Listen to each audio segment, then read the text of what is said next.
অন্তরটা ছটফট করে। আগে হজ করছেন, কিন্তু এখন শেষ সময়ে মদিনাতে থাকার ইচ্ছা, মদিনায় মৃত্যুবরণ করার ইচ্ছা, মদিনায় তার কবর রচনা হওয়ার ইচ্ছা। কিন্তু মদিনার থেকে যখন মানুষ দলে দলে হজের কাফেলা যখন নাকি মক্কার দিকে রওনা দেয়, তার অন্তরটা ছটফট করে বাইতুল্লাহ জিয়ারত করার, বাইতুল্লাহ তোয়াফ করার আকাঙ্ক্ষা অন্তরের মধ্যে জাগে। কিন্তু চিন্তা করে, যদি আমি হজ করার জন্য, বাইতুল্লাহ তোয়াফ করার জন্য যদি মদিনা থেকে বাহির হয়, আর যদি আমার বাহিরে মৃত্যু হয়, আর ওই জায়গায় যদি আমাকে কবর দেয়, তাহলে তো আমার মনের আশা কি হলো না পূরণ। এখন চিন্তা করতেছে আমার মৃত্যু কতদিন আছে, 1 বছর, 2 বছর, 5 বছর, এটা যদি জানা থাকে তাহলে তো আমি 2 বছর হায়াত করে কমপক্ষে 2 বার হজ করতে। তো এই চিন্তা করতে করতে একদিন ঘুমিয়ে পড়ছে। ঘুমের ঘরে রাসূলুল্লাহ সাল্লাল্লাহু আলাইহি ওয়াসাল্লামকে স্বপ্নে দেখলেন। রাসূলুল্লাহ সাল্লাল্লাহু আলাইহি ওয়াসাল্লামকে স্বপ্ন দেখে ইমামে মালিক রাহমাতুল্লাহি আলাইহি আল্লাহর রাসূলকে প্রশ্ন করলেন, ইয়া রাসূলুল্লাহ, ইয়া হাবিবাল্লাহ, অন্তরে বড় বাইতুল্লাহ জিয়ারত করার আকাঙ্ক্ষা, কিন্তু আমার মৃত্যু কতদিন বাকি আছে এটা তো জানা নাই। ইয়া রাসূলুল্লাহ, আপনি নবী হিসেবে একটু বলে দেন আমার মৃত্যুর কত বছর বাকি আছে, মৃত্যুর সময় আর কতদিন বাকি আছে। ইমামে মালিক রাহমাতুল্লাহি আলাইহি আল্লাহর রাসূলকে প্রশ্ন করার পরে আল্লাহর রাসূল সাল্লাল্লাহু আলাইহি ওয়াসাল্লাম হাতটা উপরের দিকে উঠাইয়া 5টা আঙ্গুল দেখাইলেন। 5টা আঙ্গুল দেখানোর সঙ্গে সঙ্গে ইমামে মালিকের ঘুম ভেঙে যায়। ঘুম ভেঙে গেছে। এখন ইমামে মালিক রাহমাতুল্লাহি আলাইহি চিন্তা করতেছে আমার মৃত্যুর কতদিন বাকি আছে। আল্লাহর রাসূল তো 5টা আঙ্গুল দেখাইলেন, এই 5 আঙ্গুলের দ্বারা উদ্দেশ্য কি? 5 দিন, 5 মাস, না 5 বছর? এটা তো আল্লাহর রাসূল আমাকে স্পষ্ট করে বললেন না। তাহলে এটার ব্যাখ্যা কি হবে, এই স্বপ্নের তাবির কি হবে? তখন ইমামে মালিক রাহমাতুল্লাহি আলাইহি এই স্বপ্নের ব্যাখ্যা নেওয়ার জন্য ওনার খাদেমকে পাঠাই দিলেন তৎকালীন স্বপ্নের ব্যাখ্যাকার আল্লামা ইবনে সিরিন রহমাতুল্লাহি আলাইহির নিকট। আল্লামা ইবনে সিরিন রহমাতুল্লাহি আলাইহি যখন নাকি এই স্বপ্নের বিবরণ শুনলেন, তখন খাদেমকে বললেন, ইমাম মালিক রহমাতুল্লাহি আলাইহি খাদেমকে বলছে, এই স্বপ্ন কে দেখছে এই কথা তুমি ইবনে সিরিনকে বলবে না, নাম তুমি গোপন রাখবা। বলবে যে আল্লাহর এক বান্দা মদিনার মধ্যে এরকম কি দেখছে, স্বপ্ন দেখছে। তো আল্লামা ইবনে সিরিন রহমাতুল্লাহ বলতেছে, স্বপ্নের যে বিবরণ, এই বিবরণ শুনে মনে হচ্ছে এটা একটা বড় আলেম এই স্বপ্ন দেখছে। তো আর মদিনার মধ্যে সবচেয়ে বড় আলেম তো ইমাম মালিক ছাড়া অন্য কেউ। তো তুমি ইমাম মালিকের নিকট এজাজত নিয়ে আসো, তোমার নাম প্রকাশ করতে নিষেধ করছে, নাম প্রকাশ করতে পারবে কি পারবে না? তো ওই খাদেম আবার ইমাম মালিকের নিকটে আসছে। আসার পরে বলতেছে, আল্লামা ইবনে সিরিন তো আপনার নাম বুঝতে পারছে আপনার স্বপ্নের বিবরণ শোনার সাথে সাথে, তো আপনার নাম প্রকাশ করা যাবে কিনা এটার অনুমতি চাইছে। তো ইমাম মালিক রাহমাতুল্লাহি আলাইহি বলতেছেন, যখন সে বুঝতেই পারছে তাহলে এখন তো লুকানোর কোনো সুযোগ নাই, গোপন করার কোনো সুযোগ নাই, এখন আমার নাম প্রকাশ করতে বলো। আল্লামা ইবনে সিরিন রাহমাতুল্লাহি আলাইহি স্বপ্নের বিবরণ শোনার পরে বলতেছে, আল্লাহর রাসূল সাল্লাল্লাহু আলাইহি ওয়াসাল্লাম ইমামে মালিককে হাতের যে 5টা আঙ্গুল দেখাইছে, এর দ্বারা 5 দিন, 5 মাস, 5 বছর উদ্দেশ্য নয়। আল্লাহর রাসূল সাল্লাল্লাহু আলাইহি ওয়াসাল্লাম এই 5টা আঙ্গুলের দ্বারা আল্লাহ তাআলার ওই আয়াতের দিকে ইঙ্গিত করছেন, যে আয়াতের মধ্যে আল্লাহ পাক রব্বুল আলামিন ঘোষণা করেছেন 5 বিষয়ের ইলম আমি আল্লাহ সারা দুনিয়ার কোনো নবীকেও দেওয়া হয় নাই।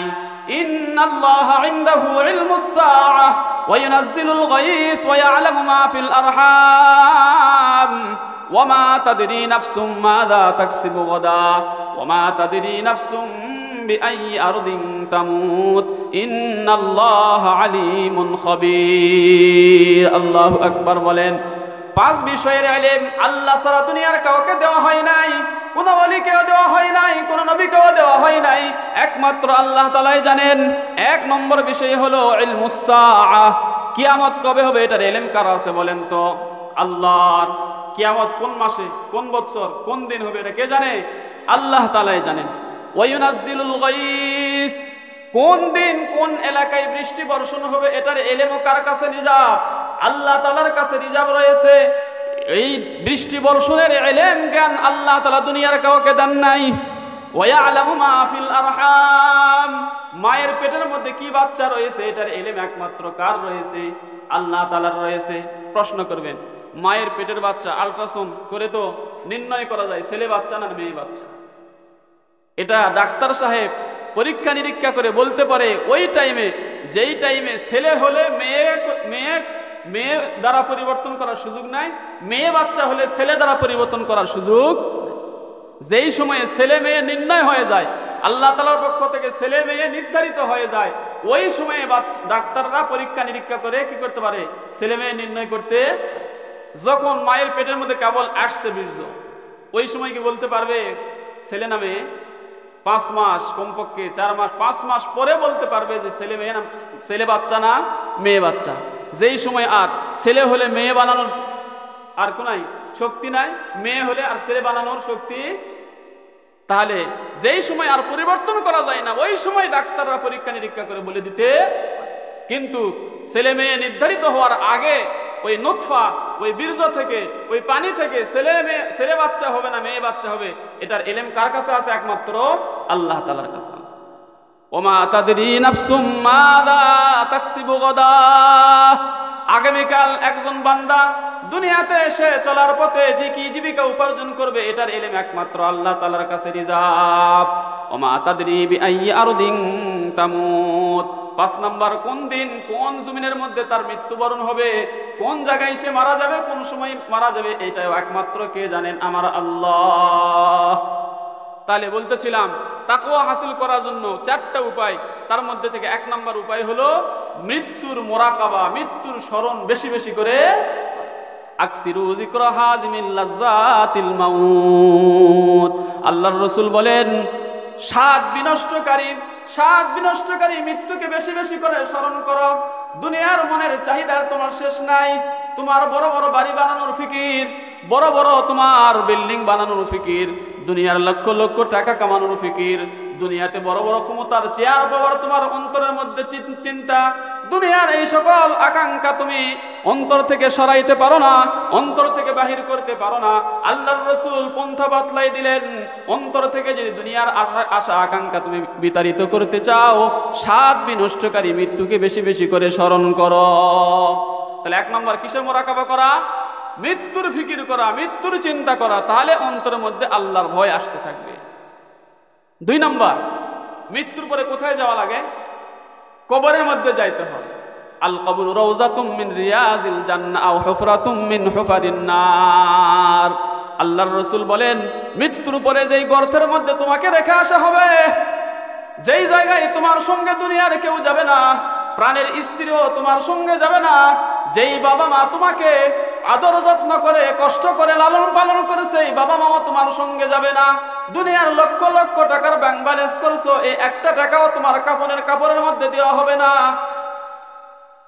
কাপড়ের কোনো পকেট নাই। দুনিয়াতে যা মাল কামাই করেছো, জমি জমা করেছো, সব আপন অবস্থায় থেকে যাবে। তুমি একা একই দুনিয়াতে আসছো, একা একই কবরে যাইতে হবে। এই কবরটা হয়তো তোমার জন্য জান্নাতের টুকরা হবে অথবা জাহান্নামের গর্ত হবে। এই কবরে যাইতে হবে। এই কবরের ফিকির, এই কবরের চিন্তা, কবরের মোরাকাবা যদি কোনো ব্যক্তি, কোনো বান্দা করতে থাকে, তাহলে আস্তে আস্তে তার অন্তর থেকে গুনাহের ময়লাগুলা দূর হতে থাকবে, আর আল্লাহর ভয় অন্তরের মধ্যে জমা হতে থাকবে। করা যাবে তো ইনশাআল্লাহ? একটু যদি সারাদিন রাত থেকে একটা সময় আমি বাহির করি যে 5 মিনিট 10 মিনিট দুনিয়ার বিবি বাচ্চার কোনো চিন্তা করব না, সংসারের কোনো চিন্তা করব না, জায়গা জমির কোনো চিন্তা করব না, একমাত্র যে কবরে গিয়ে আমাকে শুয়ে থাকতে হবে, ওই কবরে আমার কি অবস্থা হবে, কবরটা জান্নাতের টুকরা হবে না জাহান্নামের গর্ত হবে, এটা যদি একটু আমি অন্তরের মধ্যে ফিকির আর চিন্তা করতে পারি, তাহলে আমার অন্তর থেকে গুনাহের স্বাদগুলা বিলুপ্ত হতে থাকবে, আল্লাহর ভয় অন্তরের মধ্যে আসতে থাকবে। 2 নম্বর। 3 নম্বর, তাকওয়া হাসিল করার তরিকা পদ্ধতি হলো ময়দানে হাসরের ফিকির। ময়দানে হাসরের মধ্যে কি হবে? ময়দানে হাসরের মধ্যে কয়েকটা জায়গা আছে, কয়েকটা মঞ্জিল আছে। আমার ময়দানে হাসরের মধ্যে 50,000 বছর দাঁড়িয়ে থাকতে হবে। আল্লাহ তাআলার সামনে আমাকে দাঁড় করানো হবে। লা ইয়াজানু কদমা ইবনু আদম হাত্তা ইসআল আন 50। বনি আদম 1 কদম সামনে অগ্রসর হইতে পারবে না, 1 ধাপ সে সামনে উঠাইতে পারবে না, যতক্ষণ না পর্যন্ত তাকে 5টা প্রশ্নের সম্মুখীন না হয়েছে, 5টা প্রশ্ন না করা হয়েছে, ততক্ষণ পর্যন্ত বনি আদম 1 কদম সামনে অগ্রসর হতে পারবে না। তার হায়াত সম্পর্কে প্রশ্ন হবে, তোমাকে যে আল্লাহ তাআলা আমি হায়াত দান করেছিলাম 60-70 বছর, এই হায়াতটা কোন পথে তুমি ব্যয় করে আসছো? আন শাবাবিহি, যৌবন কাল তোমাকে একটা দান করেছিলাম, যৌবন কাল কোন পথে ব্যয় করেছো? তোমাকে আমি দুনিয়া কামানোর জন্য যোগ্যতা দিয়েছিলাম, এই দুনিয়াটা তুমি হালাল পথে কামাই করেছো না হারাম পথে কামাই করেছো? সুদী কারবারি করেছো, হারাম ব্যবসা করেছো না হালাল পথে তুমি জায়গা জমি করেছো, হালাল পথে তুমি বাড়ি গাড়ি করছো? এটার প্রশ্ন হবে।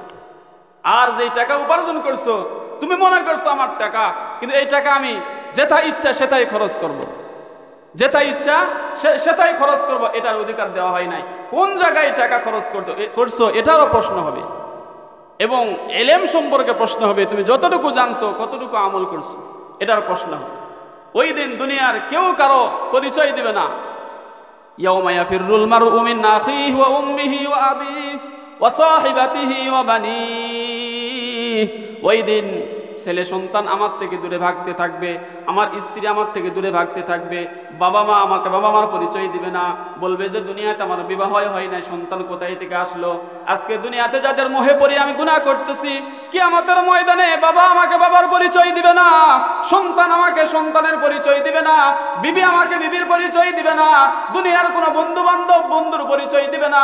ওই দিন একমাত্র আল্লাহ পাক রব্বুল আলামিনই হলো আমার একমাত্র দোস্ত। মালাকুম মিন দুনিল্লাহি মিন ওয়ালিয়্যিন ওয়ালা নাসির। তোমাদের জন্য আল্লাহ ছাড়া কোনো মুরব্বী নাই, কোনো অভিভাবক নাই, কোনো সাহায্যকারী নাই। এই জন্য ময়দানে হাসরের মোরাকাবা করা, হাসরের ময়দানের ফিকির চিন্তা করা, তাহলে অন্তরের মধ্যে তাকওয়া আল্লাহর ভয় আসতে থাকবে। 4 নাম্বার, জাহান্নামের শাস্তি যেগুলো আল্লাহ পাক নির্ধারণ করেছে গুনাহগারদের জন্য, অপরাধীদের জন্য, এই জাহান্নামের শাস্তির চিন্তা ভাবনা করা, তাহলে আমাদের অন্তরের মধ্যে আস্তে আস্তে আল্লাহর ভয় আসতে থাকবে। তাহলে কয়টা আমল? 4টা আমল। মৌতের মোরাকাবা করা, 2 নাম্বার কবরের মোরাকাবা করা, ময়দানে হাসরের মোরাকাবা করা, 4 নাম্বার জাহান্নামের মোরাকাবা করা, অর্থাৎ এইগুলার চিন্তা ভাবনা করা। বলতেছিলাম আমাদের অন্তরের মধ্যে 2টা জিনিস হাসিল করতে হবে। 1 নাম্বার জিনিস, আল্লাহর ভয় হাসিল করলে গুনাহ থেকে বাঁচা সহজ। দ্বিতীয় আরেকটা আলোচনা, সেটা হলো আল্লাহর মহব্বত ভালোবাসা। আল্লাহর মহব্বত ভালোবাসা যদি অন্তরের মধ্যে আসে, তাহলে আমল করা, ইবাদত বন্দেগী করা আমার জন্য সহজ হবে। আল্লাহর মহব্বত আসবে কেমনে? আল্লাহর মহব্বত আসার জন্য কয়েকটা আমল আছে। 1 নাম্বার আমল হলো আল্লাহ পাক রব্বুল আলামিন আমাকে জন্মের পর থেকে নিয়ে যেই সকল নাজ ও নিয়ামত দান করেছে, এইগুলা নিয়ে ফিকির করা, চিন্তা করা, শুকরিয়া আদায় করা। আল্লাহ তাআলা আমাকে সৃষ্টি করেছেন, কিভাবে সৃষ্টি করেছেন? ওয়ালাকাদ খালাকনাল ইনসানা মিন সুলালাতিন মিন তিন। আল্লাহ বলেন, বনি আদম আমি তোমাকে মাটির নির্যাস থেকে সৃষ্টি করেছি। সুম্মা খালাকনান নুতফাতা আলাকাহ, তোমার বাপের ঔরস থেকে, তোমার মায়ের বাচ্চাদানির মধ্যে 1 ফোঁটা নাপাক পানি আসছে। আমি আল্লাহ পাক রব্বুল আলামিন এটা নাপাক বীর্য আকারে আমি রাখছি 40 দিন। তারপরে এটা জমাট রক্তর আকার দান করেছি, আকৃতি দান করেছি। তারপরে জমাট রক্ত থেকে গোশতের টুকরা বানাইছি, গোশতের টুকরা থেকে আমি হাড্ডি পরাইছি, হাড্ডি বানাইছি, হাড্ডির উপরে আমি চামড়া গোশত লাগাই দিছি। তারপরে 120 দিন 4 মাস পরে আমি এই নকশার মধ্যে, এই কঙ্কালের মধ্যে আমি একটা রূহ ফুৎকার দিয়ে দিছি। তাহলে আমার জন্মে নিয়ে যদি আমি চিন্তা করি, আমি একমাত্র 1 নাপাক পানি আর বীর্য। আল্লাহ পাক বলেন, হাল আতা আলাল ইনসানি হিনুম মিনাদ দাহরি লাম ইয়াকুন শাইআম মাযকুরা ইন্না খালাকনাল ইনসানা মিন নুতফাতিন আমশাজ। আরে বনি আদম, তুমি একটু চিন্তা করো না, তোমার উপরে এমন একটা জামানা অতিবাহিত হয়েছে, যুগ যুগ সময় অতিবাহিত হয়েছে, তুমি উল্লেখযোগ্য কোনো বস্তুই ছিল না, তোমার কোনো নাম গন্ধ ছিল না, তোমার কোনো দুনিয়ার মধ্যে আলোচনাই ছিল না। আচ্ছা বলেন তো, আজকে আমরা যারা এখানে উপস্থিত আছি বা হায়াত আছি, জীবিত আছি, আমাদের যার বয়স 50 বছর, 60 বছর, 70 বছর, এই 60-70 বছর পূর্বে কি দুনিয়াতে আমার কোনো আলোচনা ছিল? আজকে দুনিয়াতে আসার পর আমি কিসের বড়াই করি, কিসের অহংকার করি? আমার তো 50-60 বছর আগে দুনিয়াতে আমার কোনো নামই ছিল না, আমার কোনো আলোচনাই ছিল না, আমার কোনো অস্তিত্বই ছিল না। আল্লাহ পাক বলেন, কাইফা তাকফুরুনা বিল্লাহি ওয়া কুনতুম আমওয়াতা ফাআহইয়াকুম সুম্মা ইউমীতুকুম সুম্মা ইহয়ীকুম সুম্মা ইলাইহি তুরজাউন। আরে বনি আদম, তুমি কেমন আমার নাশকরি করো, আমার অকৃতজ্ঞতা করো, অথচ তুমি মৃত ছিলে, আমি তোমাকে 60-70 বছর হায়াত দান করলাম। সুম্মা ইউমীতুকুম, অতঃপর আবার তোমাকে মৃত্যু দিব, মৃত্যু দিয়েই শেষ নয়, সুম্মা ইলাইহি তুরজাউন, আবার আমার নিকটে তোমাকে ফেরত আসতে হবে। এই জন্য আল্লাহর মহব্বত হাসিল করার জন্য 1 নম্বর উপায় হলো আল্লাহ তাআলা আমাকে যে জন্ম থেকে নিয়ে দুনিয়াতে চলার পথে আল্লাহ তাআলা 3.5 হাত বডির মধ্যে যে সমস্ত নাজ নিয়ামত দিছে, আরো মাল ও দৌলত দিছেন, এই সকল নিয়ামতকে নিয়ে একটু চিন্তা করা এবং এটার উপরে কৃতজ্ঞতা শুকরিয়া আদায় করা, তাহলে আল্লাহর মহব্বত আসতে থাকবে। 2 নম্বর আমল, যে আমল করিলে আল্লাহর মহব্বত আসতে থাকবে, সেটা হলো আমরা যে নামাজ পড়ি, রোজা রাখি, দান সদকা করি, যত আমল করি, ইবাদত বন্দেগী করি, এই ইবাদত বন্দেগীর সময়ে সওয়াব হবে এইটার নিয়ত করার পাশাপাশি আল্লাহ তাআলার মহব্বত যেন আমার অন্তরের মধ্যে আসে এটারও নিয়ত করা। তাহলে ইবাদত বন্দেগীতে সওয়াব কামানোর নিয়তের পাশাপাশি আল্লাহ তাআলার মহব্বত যেন আল্লাহ পাক মেহেরবানি করে আমার অন্তরের মধ্যে দান করে এটারও কি করা, নিয়ত করা। 2 নম্বর, আল্লাহর মহব্বত হাসিল করার জন্য ইবাদত বন্দেগীর মধ্যে সওয়াবের নিয়ত করার পাশাপাশি আল্লাহর মহব্বত অর্জনের নিয়ত করা। 3 নম্বর আমল আল্লাহর মহব্বত হাসিল করার জন্য জিকিরুল্লাহ, আল্লাহ পাক রব্বুল আলামিনের জিকির করা। আল্লাহ পাক বলেন, ইয়া আইয়ুহাল্লাযীনা আমানু যিকুরুল্লাহা যিকরান কাসীরা, হে আমার ঈমানদার বান্দারা, বেশি বেশি করে আমি আল্লাহ পাক রব্বুল আলামিনের জিকির করো। বেশি করে জিকির কেমনে হবে? আমি 100 বার আল্লাহ আল্লাহর জিকির করি, 100 বার লা ইলাহা ইল্লাল্লাহর জিকির করি, তাহলে আমার জন্য বেশি হলো আরো 100 বার বাড়ায় দেব। আর একজন 500 বার করে, তার জন্য বেশি হলো আরো 500 বার বাড়ায় দেব। আর একজন 1000 বার করে, তার জন্য বেশি হলো আরো 1000 বার বাড়ায় দেব। এই জিকির এটা একটা আমার অন্তরের জন্য খোরাক। আজকে দেখেন আমার অন্তরের মধ্যে গুনাহ থেকে বাঁচার যে শক্তি দরকার সেই শক্তি নাই, ইবাদত বন্দেগী করার জন্য যে শক্তি দরকার সেই শক্তি নাই। তার কারণ কি? আমাদের এই বডির মধ্যে আল্লাহ পাক 2টা জিনিস সেট করছে, একটা হলো রূহ, আত্মার একটা হলো নফস। নফসের কাজ হলো সবসময় খারাপ কাজের দিকে মানুষকে ধাবিত করা। এই নফসের খোরাক, নফসের চাহিদা আমি অনবরত সবসময় আমি পূরণ করতেছি। নফস যা চাইতেছে আমি তাকে সব তার চাহিদা পূরণ করতেছি, তো নফস আস্তে আস্তে মোটা তাজা হচ্ছে। নফস যখন নাই মোটা তাজা হচ্ছে, তো আমাকে খারাপ কাজের দিকে যাওয়ার জন্য বলতেছে, তো আমি খারাপ কাজে চলে যাচ্ছি। নামাজ না পড়ে ঘরের মধ্যে শুয়ে থাকতে বলতেছে, তো ঘরের মধ্যে শুয়ে থাকতেছি। আমি হারাম কাজে জড়িত, নফস বলতেছে তুমি হারাম কারবারি করো, তো হারাম কাজ করতেছি, হারাম উপায়ে আমি ব্যবসা করতেছি। তাহলে নফস যখন মোটা তাজা হয়ে গেছে, শক্তিশালী হয়ে গেছে, তখন আমার দ্বারা শুধু সে খারাপ কাজই আমার দ্বারা করাই নিতেছে। এর পরিপ্রেক্ষিতে আল্লাহ তাআলা আমার বডির মধ্যে একটা জিনিস দান করে, সেটা হলো রূহ। মানুষ 2টা জিনিসের সমন্বয়, মানুষের পরিচয় 2টা জিনিস দ্বারা হয়। 1 নাম্বার হলো রূহ, আর একটা হলো মানুষের বডি। মানুষের বডি আছে কিন্তু রূহ নাই, তাকে মানুষ বলবে না, লাশ বলবে।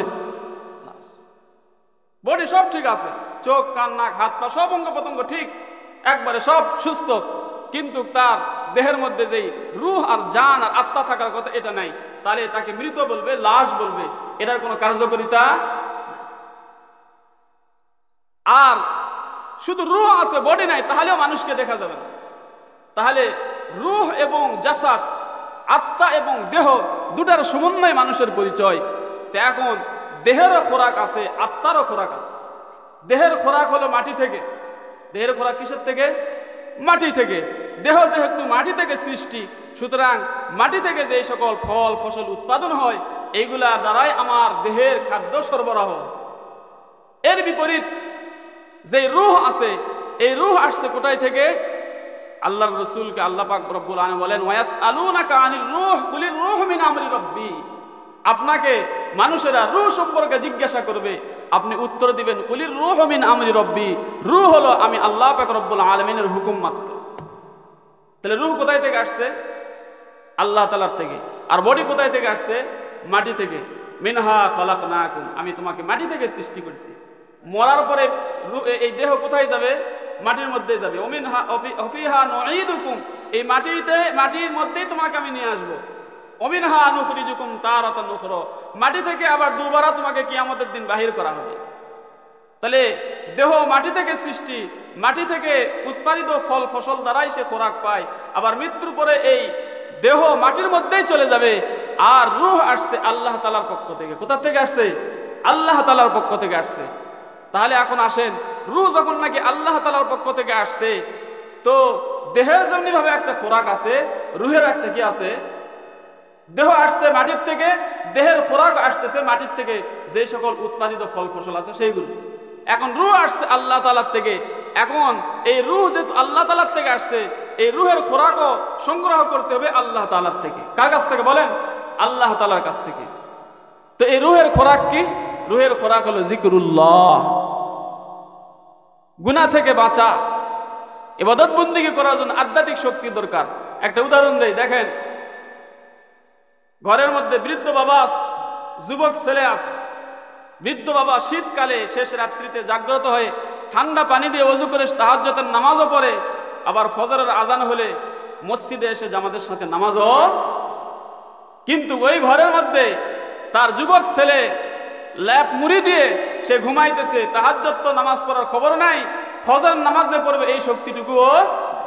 তাহলে যৌবনের শক্তি দ্বারা আল্লাহর হুকুম পালন করা যায় না, ক্ষমতার শক্তি দ্বারা আল্লাহ তাআলাকে মানা যায় না, টাকার শক্তি দ্বারা আল্লাহ তাআলাকে মানা যায় না।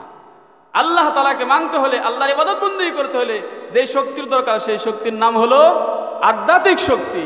সেই আধ্যাত্মিক শক্তি হাসিল হওয়ার জন্য অন্তরের মধ্যে আধ্যাত্মিক রুহের যে খোরাক আছে জিকরুল্লাহ, এই জিকিরের খোরাক আমার অন্তরের মধ্যে পরিমিত পরিমাণ মতো দেওয়া লাগবে। আল্লাহ পাক বলেন, ইয়া আইয়াতুহান নাফসুল মুতমাইন্নাহ, হে প্রশান্ত আত্মার অধিকারী, ইরজিই ইলা রাব্বিকি রাদিয়াতাম মারদিয়া, যখন নাকি আমার মৃত্যু হবে, মৃত্যুর সময় আমাকে আওয়াজ দেওয়া হবে। মৃত্যু হবে কি হবে না? মৃত্যু হবে কি হবে না? কই মৃত্যুর সময় আল্লাহ করে যদি আমি জান্নাতি হই, প্রকৃত মুমিন হই, তো আমার সামনে জান্নাতের 500 ফেরেশতা চলে আসবে। কত ফেরেশতা আসবে? জান্নাতের 500 ফেরেশতার বাহিনী চলে আসবে। আমার শিয়রের দুই পার্শ্বে লাইন হয়ে 500 ফেরেশতা দাঁড়ায় যাবে। এই 500 ফেরেশতা আসে কি বলবে? আল্লাহ পাক বলেন, ইন্নাল্লাযীনা ক্বালু রাব্বুনাল্লাহ, যারা বলে যে আমাদের রব আল্লাহ,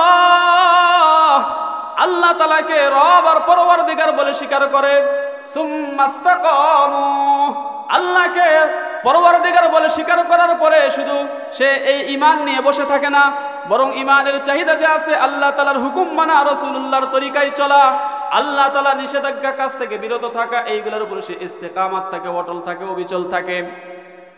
আল্লাহ তাআলার পক্ষ থেকে বলা হবে, যখন তার মৃত্যু ঘনিয়ে আসবে, তাতানাজ্জালু আলাইহিমুল মালাইকা, যখন তার মৃত্যু ঘনিয়ে আসবে, মৃত্যুর সময় 500 ফেরেশতা, জান্নাতি ফেরেশতা তার সামনে চলে আসবে। বলেন সুবহানাল্লাহ। 500 ফেরেশতা জান্নাত থেকে আসার সময় তাদের হাতের মধ্যে জান্নাতের নাজ নেয়ামতের পিকচার থাকবে, যেই আমলের কারণে জান্নাতের মধ্যে তার বহুতল বিশিষ্ট বাড়ি বানাইছে আল্লাহ তাআলা, ওই বহুতল বিশিষ্ট বাড়ির ছবি নিয়ে আসবে, জান্নাতের নাজ নিয়ামতের ছবি নিয়ে আসবে, বাগ বাগিচার ছবি নিয়ে আসবে, বিভিন্ন হুর গিলমানের ছবি নিয়ে আসবে। ওই মুমিন বান্দার সামনে যখন নাকি এই সমস্ত জান্নাতের পিকচার দেখানো হবে, মুমিন বান্দা তখন আল্লাহ তাআলার সান্নিধ্যে দুনিয়া থেকে চলে যাওয়ার জন্য সে ছটফট করতে থাকবে।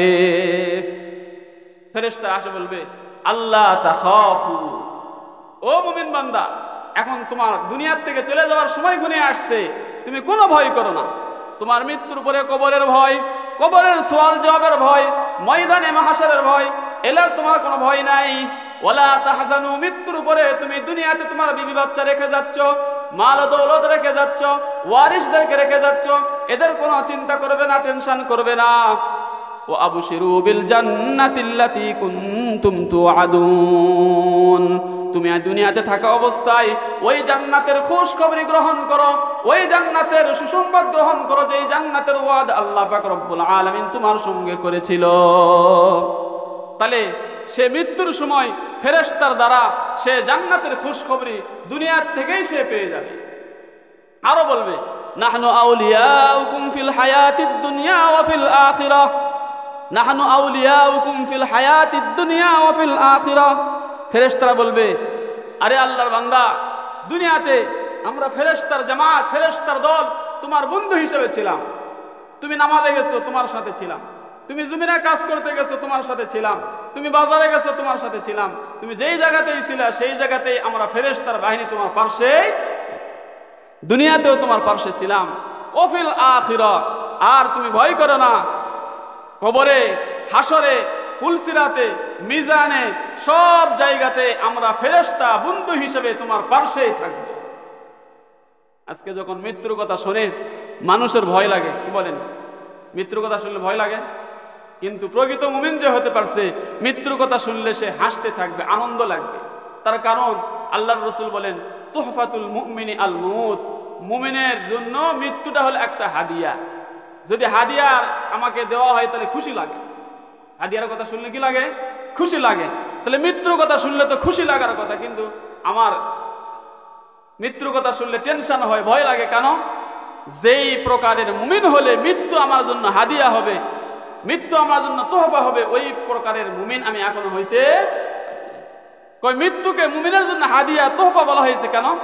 বলেন যে আল মাউতু জিসরুন ইউসিলুল হাবিবা ইলাল হাবিবি। মৃত্যু এটা এমন একটা সেতু বন্ধন, এই সেতুর মাধ্যমে এক বন্ধু আর এক বন্ধুর সাথে সাক্ষাৎ করে, এক বন্ধু আর এক বন্ধুর কাছে পৌঁছে যায়।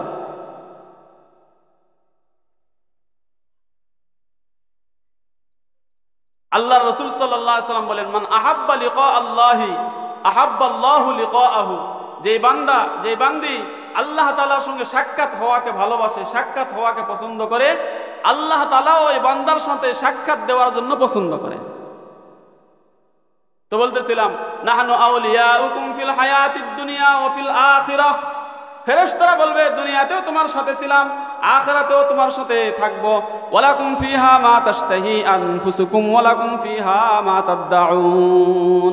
আর দুনিয়া থেকে যাওয়ার পরে জান্নাতে তোমার জন্য তোমার মন যা চায় এই সকল নাজ নিয়ামত আল্লাহ পাক তোমার জন্য বরাদ্দ করে রাখছে। তো বলতেছিলাম, মৃত্যুর সময় আমাকে ঘোষণা দেওয়া হবে, ইয়া আইয়াতুহান নাফসুল মুতমাইন্না, হে প্রশান্ত আত্মার অধিকারী, ইরজিই ইলা রাব্বিকি রাদিয়াতাম মারদিয়াহ, ওই রবের নিকট তুমি চলো যেই রব তোমার উপরে খুশি, তুমিও সেই রবের প্রতি খুশি। ফাদখুলি ফি ইবাদি ওয়াদখুলি জান্নাতি, তুমি আমার নেককার বান্দাদের কাতারের মধ্যে শামিল হয়ে যাও এবং তুমি আমার বানানো জান্নাতের মধ্যে দাখিল। এখন আসেন, প্রশান্ত আত্মা আমার হবে কেমনে? এই প্রশান্ত আত্মা হওয়ার জন্য, যে আত্মার অধিকারী হইলে আল্লাহ পাক আমাকে মৃত্যুর সময় ঘোষণা দিবেন, তুমি আমার মকবুল বান্দাদের কাতারের মধ্যে শামিল হও আর আমার জান্নাতের মধ্যে প্রবেশ করো, এই কথার ঘোষণা প্রশান্ত আত্মার মালিক হতে পারবো।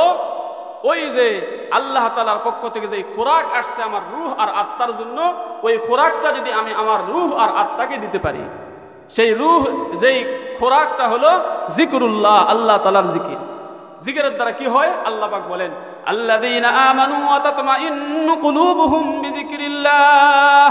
যারা ঈমানদার, ঈমান গ্রহণ করেছে, প্রকৃত মুমিন যারা আছে, এদের আত্মা প্রশান্ত হবে আল্লাহ পাক রব্বুল আলামিনের জিকির করার দ্বারা। আলা বিযিকরিল্লাহি তাতমাইন্নুল কুলুব। ও বান্দা, শুনে রাখো, তোমাদের আত্মা প্রশান্ত হবে আমি আল্লাহ পাক রব্বুল আলামিনের জিকির করার দ্বারা। অন্তরকে আমি শক্তিশালী করার জন্য, অন্তরকে একটু খোরাক দেওয়ার জন্য একটু আল্লাহর নামের জিকির করব, এটার সময় আমার বাহির হয় না। এই জন্য প্রতিনিয়ত অন্তরের খোরাক, অন্তরকে সতেজ করার জন্য, আধ্যাত্মিক শক্তি বাড়ানোর জন্য আমি আল্লাহ পাক রব্বুল আলামিনের নিয়মিত জিকির করব। তাহলে অন্তরের মধ্যে আল্লাহর মহব্বত, ভালোবাসা হাসিল হওয়ার জন্য 3 নম্বর আমল হলো বেশি বেশি আল্লাহ পাক রব্বুল আলামিনের কি করা? জিকির করা। জিকির করার জন্য সহজ আমল হলো, আমি সকালবেলা এবং সন্ধ্যাবেলা কিছু সময় বাহির করব, যেই সময়ের মধ্যে আমি কমপক্ষে 100 বার ইস্তিগফার, আস্তাগফিরুল্লাহাল্লাযী লা ইলাহা ইল্লা হুয়াল হাইয়ুল কাইয়্যুম ওয়া আতুবু ইলাইহি, 100 বার ইস্তিগফার করি, 100 বার জিকির, 100 বার দরুদ শরীফ পড়ি, আর 100 বার সুবহানাল্লাহ আলহামদুলিল্লাহ ওয়া লা ইলাহা ইল্লাল্লাহু আল্লাহু আকবার। এই কালেমায়ে সোম, তৃতীয় কালেমা, এই তাসবিহটা পড়ি, এই কালেমাটা পড়ি, তাহলে সকালে 300 বার, বিকালে 300 বার পড়ব। তো দেখা যাবে আমার অন্তরের মধ্যে আল্লাহ চাহে তো রুহানি শক্তি আসবে, আর এই রুহানি শক্তির বদৌলতে আমার সম্পর্ক আল্লাহ তাআলার সঙ্গে হয়ে যাবে। আল্লাহ তাআলার সাথে সম্পর্ক হওয়ার জন্য, আল্লাহর মুকাররব হওয়ার জন্য, নৈকট্যশীল বান্দা হওয়ার জন্য সহজ কিছু আমল আছে। 1 নম্বর বললাম জিকরুল্লাহ, আল্লাহ তাআলার জিকির করা।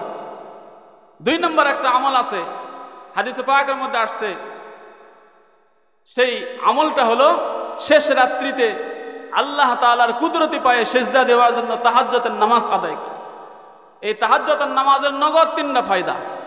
আল্লাহর রাসূল সাল্লাল্লাহু আলাইহি ওয়াসাল্লাম বলেন, হুয়া কুরবাতুল লাকুম ইলা রাব্বিকুম, কেউ যদি নিয়মিত তাহাজ্জুদের নামাজ আদায় করতে পারে তো আল্লাহ তাআলার সে অতি তাড়াতাড়ি নৈকট্যশীল বান্দা হতে পারে। ওমান হাতুন আনিল ইসমি, তাহাজ্জুদের নামাজ কেউ পড়বে তো আল্লাহ তাআলা তাহাজ্জুদের নামাজ পড়ার বদৌলতে অন্তরের মধ্যে এমন একটা শক্তি দান করবে, দিনের বেলায় সে গুনাহের কাজ থেকে বিরত থাকতে পারবে। ওমুকাফিরাতুন লিসাইয়্যাত, তৃতীয় আরেকটা নগদ ফায়দা হলো এই তাহাজ্জুদের নামাজ পড়ার বদৌলতে আল্লাহ পাক রব্বুল আলামিন বিগত দিনে যে গুনাহগুলো হয়েছে এই গুনাহের কাফফারা গুনাহগুলো আল্লাহ পাক মাফ করে দিবেন। তৃতীয় আরেকটা আমল হলো যে আমলের মাধ্যমে বান্দা অতি তাড়াতাড়ি আল্লাহ পাকের নৈকট্যশীল বান্দা হতে পারে, সেটা হলো বিতিলাওয়াতিল কোরআন, কোরআনে কারিমের তেলাওয়াত করার মাধ্যমে। কোরআনে কারিমের তেলাওয়াত করা, আল্লাহর রাসূল সাল্লাল্লাহু আলাইহি ওয়াসাল্লামকে আল্লাহ পাক বলছেন, উতলু মা উহিয়া ইলাইকা মিনাল কিতাবি ওয়া আকিমিস সালাহ, হে নবীজি আপনি আমার বান্দা বান্দীদের সামনে কোরআনে কারিমের তেলাওয়াত করে করে শুনান।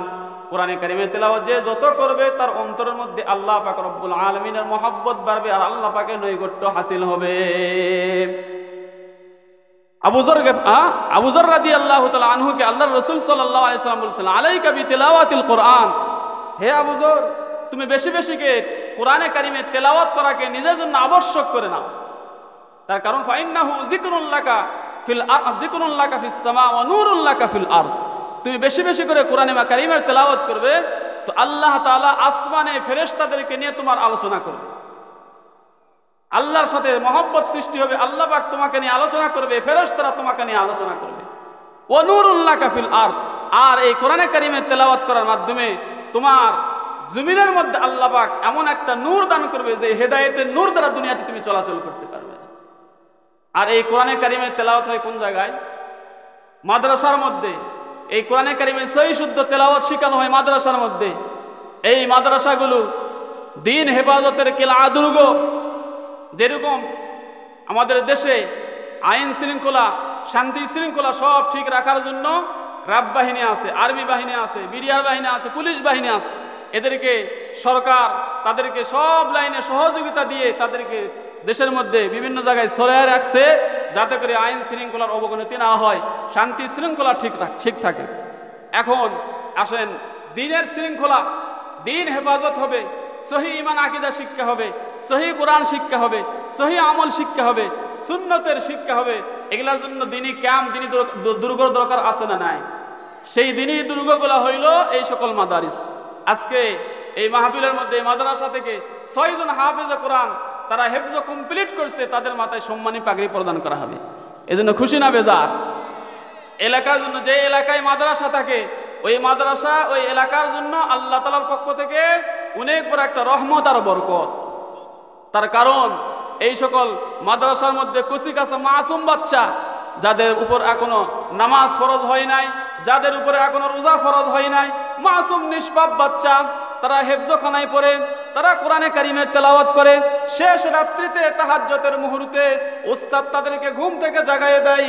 তারা ঘুম থেকে জাগ্রত হয়ে ঠান্ডা পানি দিয়ে ওযু করে আল্লাহ পাক রব্বুল আলামিনের কুদরতি পায়ে সেজদা দিয়ে তাহাজ্জুদের নামাজ পড়ে আল্লাহর কাছে ফরিয়াদ করে, আল্লাহ যে এলাকায় আমরা এসে কোরআনের শিক্ষা লাভ করতেছি, সিনার মধ্যে তোমার কোরআনের ইলম ধারণ করতেছি, আল্লাহ এই এলাকার মানুষকে তুমি সুখে রাখো, এই এলাকার মানুষের উপরে তুমি আসমানি বালা মুসিবত নাজিল করিও না, আসমানি জমিনি বালা মুসিবত থেকে হেফাজত করো, এই এলাকার মানুষের সংসারের মধ্যে বরকত দান করো, এই এলাকার মানুষের চাকরিজীবীর চাকরির মধ্যে বরকত দান করো, এই এলাকার মানুষের উপরে তুমি আসমান থেকে রহমত নাজিল করো। তাহলে এই সকল বাচ্চারা আমাদের চাকরির জন্য, খেতি খামারের জন্য, ব্যবসা বাণিজ্যের জন্য কি করতেছে? দোয়া করতেছে। গাছের মধ্যে ফল আসবে না, যদি গাছের মধ্যে ফল আসে আল্লাহ পাকের রহমতেই আসে, গাছের মধ্যে ফল আসে, জমিনে ফসল আসে, এটা আল্লাহ তাআলার পক্ষ থেকে এই কচি কাঁচা মাসুম বাচ্চার, নিষ্পাপ বাচ্চার দোয়ার বদৌলতে আল্লাহ পাক রব্বুল আলামিন দুনিয়ার মধ্যে যত দ্রব্য মূল্যের ঊর্ধ্বগতি হোক না কেন, এই সকল কচি কাঁচা মাসুম বাচ্চা যারা কোরআনের শিক্ষা নিজের সিনার মধ্যে ধারণ করতেছে, আল্লাহ পাক রব্বুল আলামিন এদেরকে ইজ্জতের খানা খাওয়াবে। এই জন্য আমরা বাঁচি আর না বাঁচি, আমাদের অভাব অনটন যা হয়ে হোক, এই সকল মাদ্রাসা টিকে রাখা দরকার আছে না নাই? আমরা গুনাহ করি, গুনাহ করার কারণে আল্লাহ পাক নারাজ হয়ে যায়। আল্লাহ তাআলার পক্ষ থেকে আসমান থেকে আযাব নাজিল হওয়ার উপক্রম হয়। সমুদ্র সৈকত থেকে পানি বাংলাদেশকে একবারে চুবাইয়ে মারার জন্য উপক্রম হয়ে যায়। জমিন বলে আমাকে সুযোগ দেওয়া হোক আল্লাহ, আমার ভিতরে যে সমস্ত আযাব গজব আছে এইগুলো আমি জমিনবাসীকে চাখায়ে দেই। কিন্তু আল্লাহ পাক রব্বুল আলামিন বলেন না না না, এই সমস্ত এলাকার মধ্যে এমন কিছু কচিকাঁচা মাসুম বাচ্চা আছে যারা এখনো তাদের উপরে নামাজ ফরজ হয় নাই, রোজা ফরজ হয় নাই, ঠান্ডা পানি দিয়ে ওযু করে আমি আল্লাহকে আল্লাহ বলে ডাকে। তাদের চোখের গরম পানির বদৌলতে আমি আল্লাহ পাক রব্বুল আলামিন এই সকল কচিকাঁচা মাসুম বাচ্চার কারণে এলাকার মধ্যে রহমত নাজিল করব, আযাব থেকে রক্ষা করব। এই জন্য এই সকল মাদ্রাসার দরকার আছে না নাই? কিন্তু আজকে দিন যাইতেছে, মানুষ ওলামায়ে কেরাম থেকে, এলেম থেকে দূরে সরে যাইতেছে। কিয়ামতের আলামত আনতুবগিজাল ইলমা ওয়া আহলা ইহানাতুল ইলম ওয়াল উলামা। দিন যত যাবে তত কিয়ামত কাছে আসবে, আর এলেম এবং ওলামায়ে কেরামের ইহানত তুচ্ছ তাচ্ছিল্য বাড়বে। এলেমের ইহানত, এলেমকে ইহানত করা, তুচ্ছ তাচ্ছিল্য করা, ওলামায়ে কেরামকে অন্য নজরে দেখা, তাদের সাথে বিদ্বেষ রাখা, এটা কুফরি এবং এটা কিয়ামতের আলামত। আজকে দেখেন দিনে যত কাজ আছে এগুলা কাজ কাদের পরামর্শ অনুযায়ী হবে? হক্কানি ওলামায়ে কেরামের পরামর্শ। আচ্ছা বলেন তো, বর্তমান বাংলাদেশ সহ সারা বিশ্বের মধ্যে যত লাইনে দিনের মেহনত চলতেছে, 3 লাইনে দিনের মেহনত বিশেষভাবে চলতেছে। এক তো হলো মাদারসার দ্বারা। কিসের দ্বারা? মাদ্রাসার দ্বারা। মাদ্রাসার মধ্যে কোরআন হাদিসের শিক্ষা হচ্ছে, এদের মাধ্যমে সজাগ আদর্শবান জাতি গঠন হচ্ছে। দ্বিতীয় আরেকটা সহিহ খানকা, হক্কানি পীরের খানকা, তাদের মাধ্যমে মানুষ আত্মশুদ্ধি লাভ করে, মানুষ বিপদগামী থেকে ফিরে তারা দিনের মধ্যে আসতেছে, দিনী লাইনে চলাফেরা করতেছে, তাদের মধ্যে পরিবর্তন আসতেছে। তৃতীয় আরেকটা দিনের মেহনত চলতেছে, সেটা হলো দাওয়াত ও তাবলীগের মেহনত। কিসের মেহনত? দাওয়াত ও তাবলীগের মেহনত। এই দাওয়াত ও তাবলীগের মেহনত 5 উপমহাদেশের মধ্যে, সারা বিশ্বের মধ্যে সমানভাবে চলতেছিল। আপনাদেরকে একটু সচেতন করার জন্য বলতেছি, যেই মাল যত বাজারের মধ্যে সচল হয়, যত বেশি চলে, যত পিওর হয়, সেই মালের মধ্যে শত নকল বাহির হয়। তত কি বলেন, ঠিক না বেটি? যেই মাল যত সচল হয়, বাজারে বেশি সয়লাভ, যত পিওর হয়, এই মালের তত নকল আর ভেজাল বাজারের মধ্যে কি হয়? বাহির। দাওয়াত ও তাবলীগের উপকারিতা ছিল দেখেন, ব্যাপকভাবে সর্বস্তরের মানুষ এই দাওয়াত ও তাবলীগের মেহনতের মধ্যে আসতেছিল। সে চাকরিজীবী হোক, সে মনে করেন কৃষিজীবী হোক, সে দোকানদার হোক, ব্যবসায়িক হোক, শিক্ষিত হোক, অশিক্ষিত হোক, শহরবাসী হোক, গ্রামবাসী হোক, সর্বস্তরের মানুষ এই মেহনতে আসে, দ্বীনের শিক্ষা হাসিল করে, দ্বীনের বুঝ হাসিল করে তারা নিজেরাও আল্লাহ তাআলাকে ডাকে, আল্লাহ তাআলাকে চিনে, নিজেদের সন্তানদেরকেও এই দ্বীনের লাইনে দেয়। যে এলাকায় মসজিদ ছিল না মসজিদ হচ্ছিল, যে এলাকায় মাদ্রাসা ছিল না মাদ্রাসা হচ্ছিল। কিন্তু এইটা ইহুদি খ্রিস্টানদের কি হয় নাই? সহ্য। এই ইহুদি খ্রিস্টানরা যখন নাকি দেখছে দাওয়াত ও তাবলীগের মাধ্যমে যারা মুসলমান নামের মুসলমান, তারা কামের মুসলমান হয়ে যাচ্ছে, যারা অমুসলিম তারা দলে দলে ইসলামে প্রবেশ করতেছে, তখন খ্রিস্টানদের এটা আর সহ্য হয় নাই। তখন তারা পাইতারা শুরু করছে, তারা ষড়যন্ত্র শুরু করছে, এই দাওয়াত ও তাবলীগের মেহনতকে নষ্ট আর নস্যাৎ কেমনে করা যায়।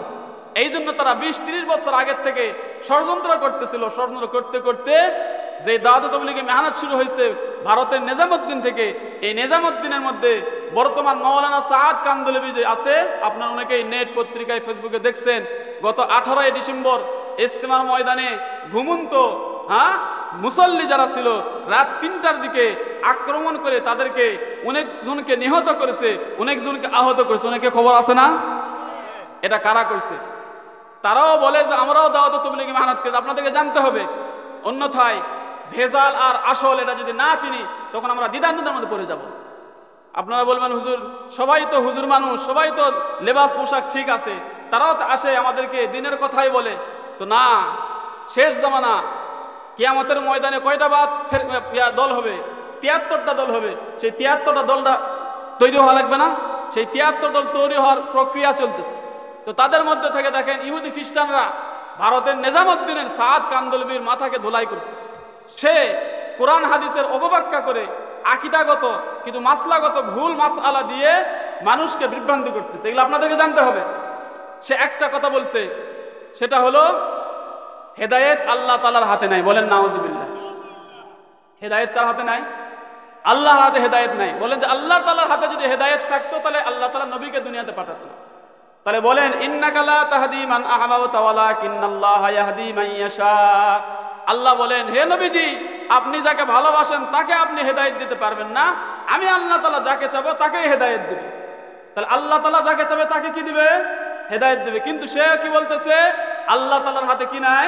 হেদায়েত নাই। এই আকীদা যদি পোষণ করা যায় ঈমান থাকবে। কোরআনের অপব্যাখ্য হলো কি হলো না? আরেকটা, আমরা দেখে দেখে কোরআন শরীফ পড়ি কি পড়ি না? সকলেই কোরআনের অর্থ মর্ম বুঝি। সাধারণ মানুষ যারা আছে কোরআনের অর্থ বুঝি। সে বলে, সাদ কান্দুলি বলে যে কোরআন না বুঝে পড়লে কোনো সওয়াব হবে না, বরং না বুঝে পড়লে ওয়াজিব ছেড়ে দেওয়ার গুনাহ হবে। ওয়াজিব ছেড়ে দেওয়া কি হবে? এবং সে আরেকটা কথা বলে, মোবাইলে অনেক সময় আমরা কোরআন শরীফ পড়ি কি পড়ি না? কই মোবাইলে কোরআন শরীফ পড়া কেমন? কই পেশাবের পাত্রে দুধ পান করার মতো। নাউজুবিল্লাহ।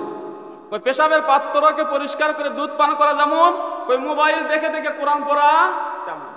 এবং ক্যামেরাওয়ালা মোবাইল পকেটে রাখে নামাজ পড়লে নামাজ হবে না। এই সকল মাসআলা, এই সমস্ত আকীদা পোষণ করা যাবে। এবং তারা বলে যে নবীরাও ভুল করেছে। নাউজুবিল্লাহ বলেন। নবীরা মাসুম নিষ্পাপ কিনা?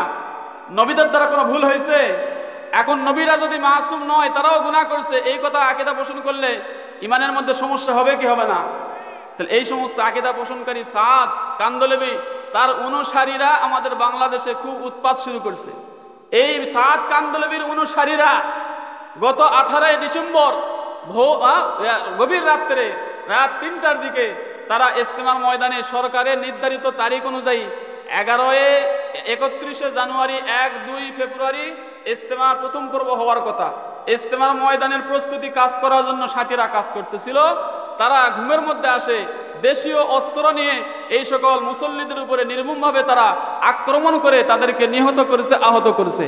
সুতরাং সচেতন ওলামায়ে কেরামের পক্ষ থেকে আপনাদেরকে সজাগ করতে চাই, সেটা হলো আমরা সাদ কান্দলবির অনুসারীদের পাতানো ফাঁদে আমরা পা দেব না। সকলে রাজি আছেন না ইনশাআল্লাহ? এবং তারা যে এই নির্মমভাবে বিভিন্ন মানুষকে শহীদ করলো, এটার প্রতিবাদে বিভিন্ন জায়গায় প্রতিবাদ বিক্ষোভ সমাবেশ হচ্ছে, মিছিল হচ্ছে। তার জন্য আগামীকাল সোমবার জয়পুরহাট কেন্দ্রীয় মসজিদের সামনে বিক্ষোভ প্রতিবাদ সমাবেশ এবং বিক্ষোভ মিছিলের আয়োজন করা হয়েছে। আমরা সকলেই সেই বিক্ষোভ প্রতিবাদ সমাবেশে সকলে শরীক হব। সকলে রাজি আছে না ইনশাআল্লাহ? আল্লাহ তাআলা যেই সকল কথাগুলো বলা হলো, শোনা হলো, আল্লাহ পাক সকলকে বুঝার আমল করার তৌফিক দান করেন। আল্লাহুম্মা আমিন। ওয়া আখিরু দাওয়ানা আলহামদুলিল্লাহ।